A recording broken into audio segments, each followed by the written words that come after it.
गुलामगिरी से रेफरेंस लेकर कह रहा हूं, जिसमें ये खत्रिय वाली बात खुद महात्मा फूले से लेकर हुवर शूद्रा में बाबा साहब अंबेडकर ने इसको एड्रेस किया है। लेकिन मैं उस पर आने से पहले पहला सवाल पूछता हूं। उसी गुलामगिरी में बाबा साहब जिसको गुरु मानते थे महात्मा फूले, वो वर्ण व्यवस्था के ऊपर सवाल खड़ा करते हैं और वो कहते हैं कि ये वर्ण व्यवस्था बनाई किसने। दुनिया में इंसान एक तरह से पैदा होते हैं, अकेला भारत ऐसा है जिसमें कोई मुख से पैदा होता है, कोई भुजाओं से। ये किताब में लिखा हुआ है। अगली बार जब अमेरिका दौरा हो तो जिल्ले इलाही को वहां जाके भी कहना चाहिए कि मैं उस देश से नहीं आया हूं जिसने दुनिया को युद्ध नहीं बुद्ध दिया है। अगला वाक्य ये भी बोलो कि मैं उस देश से आया हूं जहां मेरी किताबों में लिखा हुआ है हम लोग मुख से भी पैदा होते हैं। नहीं कह सकते, दुनिया हंसेगी आपसे कि मुख से कोई कैसे पैदा हो सकता है। यह सवाल पहली बार कायदे से किसी ने पूछा तो उसका नाम महात्मा फूले था। और गुलामगिरी में कहते हैं कि मुख से अगर पैदा हुए तो गर्भ कहां ठहरा था। और ये मैं नहीं पूछ रहा, ये तो महात्मा फूले ने लिखा है ना भाई। इसलिए उन्होंने ये क्वेश्चन रेज किया कि वर्णा व्यवस्था आई कैसे। ये व्यवस्था ही फ्रॉड है, गुलाम बनाने के लिए लाई गई है। अब मैं आपसे दो रेफरेंस दे रहा हूं कि कैसे ये व्यवस्था फ्रॉड है और क्यों मैंने इस विषय पर सहमति दर्ज की कि इस पर बात करेंगे। और बौद्धिक समूह यहां बैठा है, सब पढ़े लिखे और जागरूक लोग बैठे हैं। दो कम्युनिटीज को लीजिए, किसानों को, जितने भी किसानों से जुड़ी हुई जातियां हैं, और दूसरा आदिवासियों को। जितनी कृषक जातियां थीं वो क्या हमेशा से शूद्र रही? किसानों की उत्तर भारत से लेकर के दक्षिण भारत तक कोई कम्युनिटी ऐसी नहीं जिसमें राजा न पैदा हुए। अब जिसकी हम लोग बात करते हैं 16 महाजनपदों में सबसे ज्यादा महाजनपद किसके थे? यह बात बिल्कुल ठीक है कि जिसके पास लैंड ओनरशिप थी, कृषि और पशुपालन, दो चीजें जिसके पास थी वो ताकतवर रहा। और एक दास व्यवस्था भी रही, उसमें बहुत सारे लोग जिसके पास लैंड ओनरशिप नहीं है वो लोग गुलाम भी रहे। लेकिन 16 महाजनपद और उसके बाद मौर्य वंश, सबसे प्राचीन वंश। आज मौर्य किस में आते हैं बताइए आप? किस में आते हैं? SC ST OBC या अपर कास्ट, ब्राह्मण, वैश्य, क्षत्रिय, शूद्र किस में आते हैं? OBC में। और OBC किस में आते हैं? यही तो कंफ्यूजन है। बहुत सारे OBC को लगता है कि कहां ठीक रहेगा, यहां रखें क्या अपने को, इनके साथ रख देंगे तो ठीक नहीं है, ये सब तो पैर से पैदा हुए, हम तो राजा। यही कंफ्यूजन है, सबसे बड़ा आइडियोलॉजिकल क्वेश्चन ये है। अब जिसके पूर्वज राजा रहे हों वो शूद्र कैसे था? मौर्य वंश, उसके बाद 2000 साल का भारत का इतिहास राजाओं का उठा लीजिए। पाल वंश, प्रतिहार वंश, गोंडवाना, भीलवाड़ा, देवगिरी के यादव, कोई ऐसी, और even schedule caste, schedule tribe की जातियां। अब भील किस में आते हैं? वो तो आदिवासी में आते हैं। और भील का एक पूरा भीलों का साम्राज्य था। आज वहां पर एक नई पार्टी बनी है, भारत आदिवासी पार्टी। उस पार्टी की सबसे बड़ी डिमांड यह है कि जो पुराना भीलवाड़ा है उसे अलग से एक राज्य घोषित किया जाए, जिसमें आधे से ज्यादा राजस्थान और गुजरात का क्षेत्र आता है। वो तो उसके राजा थे।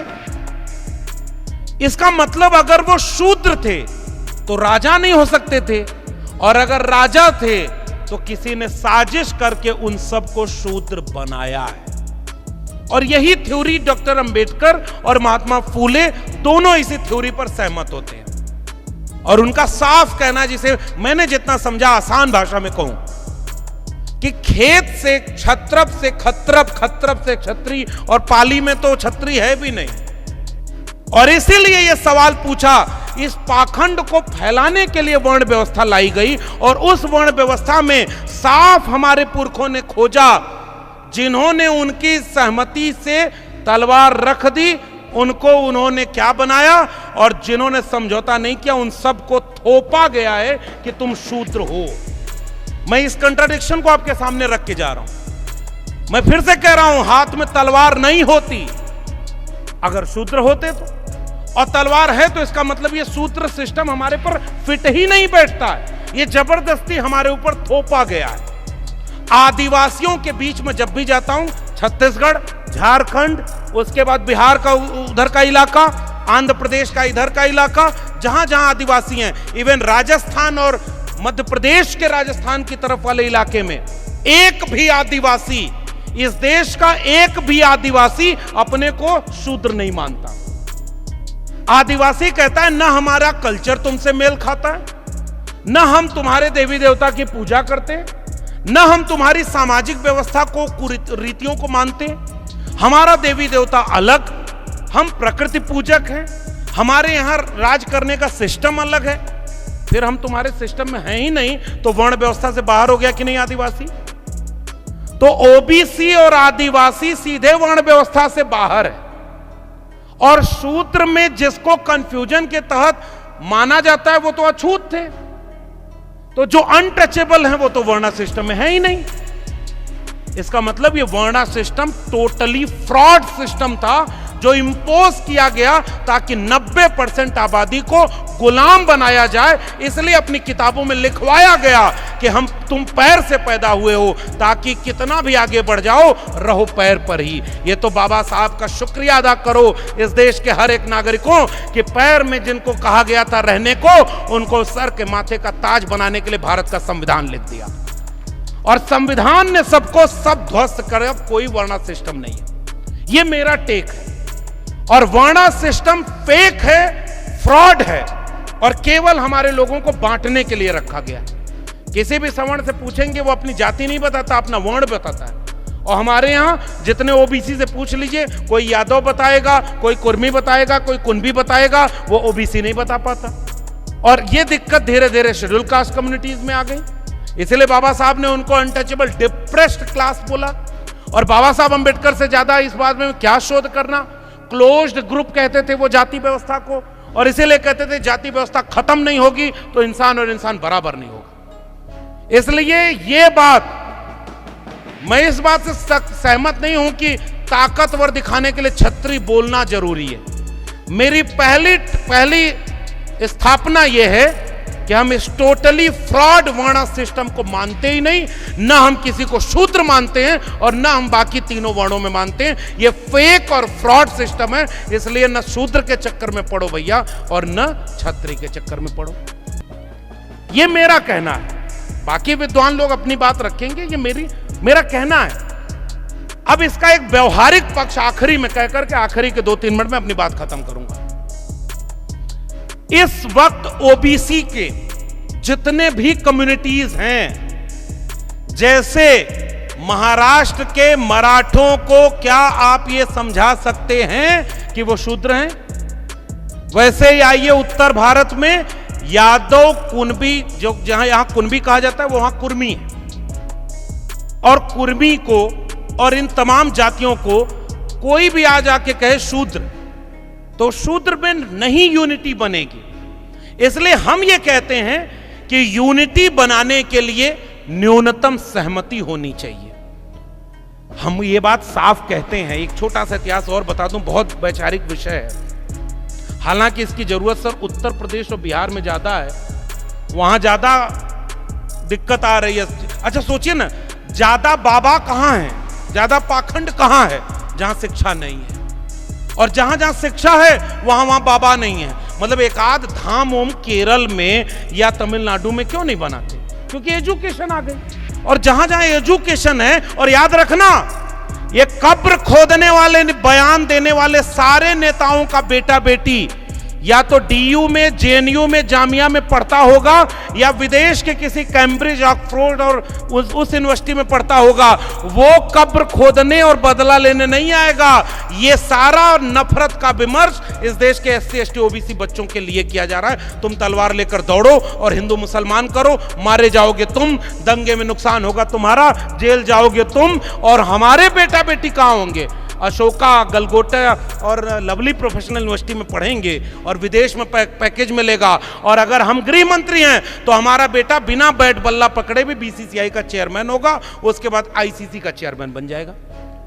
बताओ, अमित शाह का बेटा जय शाह का ही नहीं हिंदू धर्म बचाने आता? भाई अगर कब्र खोदनी है औरंगजेब की तो पहला हथौड़ा जय शाह चलाए, तब हम मानेंगे कि हाँ बदला लेना का, वरना ये सब फ्रॉड है, दंगाओं की बात। एक तरफ नफरत का माहौल बनाओ, पीछे से एजुकेशन बर्बाद कर दो, शिक्षा खत्म कर दो, सरकारी स्कूल का फंड काट दो। मैं पिछली बार आया इसी महाराष्ट्र में, वहां पता चला सिलेबस में ज्योतिष शास्त्र का इंट्रोड्यूस कर रहे हैं, ग्रेजुएशन में कंपलसरी पेपर है। अब ज्योतिष पढ़ेगा तो विज्ञान कैसे पढ़ेगा? और दूसरी तरफ 50,000 सरकारी स्कूल बंद कर दिए गए। हमें वो टीचर आके मिलेगा और उन्होंने कहा कि ये स्कूल बंद कर दिए गए। तो शिक्षा इसीलिए बर्बाद की जा रही है ताकि आप असली सवाल न पहचान पाओ। और असली सवाल यह है कि जिस सिस्टम ने आपको बांटा, उस वर्णा सिस्टम को हम ध्वस्त करते हैं, खत्म करते हैं। 90% को एक करने के लिए कोई नया टर्म आप ढूंढ लीजिए। अगर शूद्र नहीं होते, मैं तो उत्तर प्रदेश से आता हूं और उत्तर प्रदेश में अखिलेश यादव मुख्यमंत्री थे, 5 साल मुख्यमंत्री रहे, और यादव थे, अनटचेबल तो थे नहीं, मुख्यमंत्री नहीं रहे तो उनका घर गंगा जल से धुलवाया। अगर वो छत्री होते तो धुलवाते क्या? बिहार में मुख्यमंत्री थे कर्पूरी ठाकुर, नाई समाज से आते थे, आजकल वो ओबीसी में आते हैं। और उत्तर प्रदेश में 1970-80 के बीच में राम नरेश यादव मुख्यमंत्री थे, दोनों ने रिजर्वेशन इंट्रोड्यूस किया और दिल्ली से चमरा भेजा संदेश, बार बनावे कर्पूरी और भैंस चरावे राम नरेश, गाली दी गई थी। आरक्षण कहां से आई? कर्पूरी की मां, और उसके आगे गाली दी गई थी। अगर ये लोग छत्री होते तो गाली मिलती क्या? अगर ये लोग छत्री होते तो इनको मंदिर में जाने से रोकते क्या? इसका मतलब हम भले ही कुछ कहें, जो वर्णा सिस्टम को बनाने वाला है वो कभी आपको छत्री मानेगा नहीं। ये मेरा टेक है। वो जब मौका मिलेगा आपको आपकी जाति से जोड़ देगा। तो ऐसी जाति व्यवस्था के खत्म करने का जो डॉक्टर राम मनोहर लोहिया कहा करते थे, जाति तोड़ो, सन सोपाने बांधी गांठ, पिछड़ा पावे 100 में 60। हमारे ओबीसी समाज के नायकों ने कहा 100 में 90 शोषित हैं, शोषितों ने ललकारा है, धन धरती और राजपाट में 90 भाग हमारा है, 10 का शासन 90 पर नहीं चलेगा, नहीं चलेगा। इस 90% को एक करने का ये मेरा आखिरी का वाक्य है। अब आप उसे शोषित कह लीजिए, आप उसे वंचित कह लीजिए, आप उसे डिप्रेस कर लीजिए, आप जिस भी टर्म से उन्हें एकजुट कर सकते हैं करिए। इस वर्णा सिस्टम को हम ध्वस्त करते हैं, इसको मानते नहीं, इसलिए इस डिबेट में हमें जाना नहीं है। 90% इस देश के SC, ST, OBC और माइनॉरिटी के पसमानदा समाज के लोगों को, 90% प्रोफेसर, 90% डॉक्टर, 90% वकील, सुप्रीम कोर्ट के जज, ब्यूरोक्रेसी, कैबिनेट सेक्रेटरी, ठेकेदारी और अंबानी अडानी हमारे भी घर में पैदा हो, हमें इसकी लड़ाई लड़नी है। अब न्यूनतम सहमति पर यह लड़ाई लड़ी जाएगी। ज्यादा सहमति की नहीं जरूरत है, मुद्दों पर ही एकजुटता बनेगी। और मुद्दा है शिक्षा का, मुद्दा है रोजगार का, मुद्दा है भागीदारी का, मुद्दा है संविधान को बचाने का, मुद्दा है फूले अंबेडकर शाहू पेरियार के मिशन को आगे बढ़ाने का। इन मुद्दों पर अगर हम एकजुट होंगे तो इस मौजूदा खतरे से भी बच जाएंगे, और जो पुरखों ने कुर्बानी देकर के हमें सौंपा था उसे भी बचा लेंगे।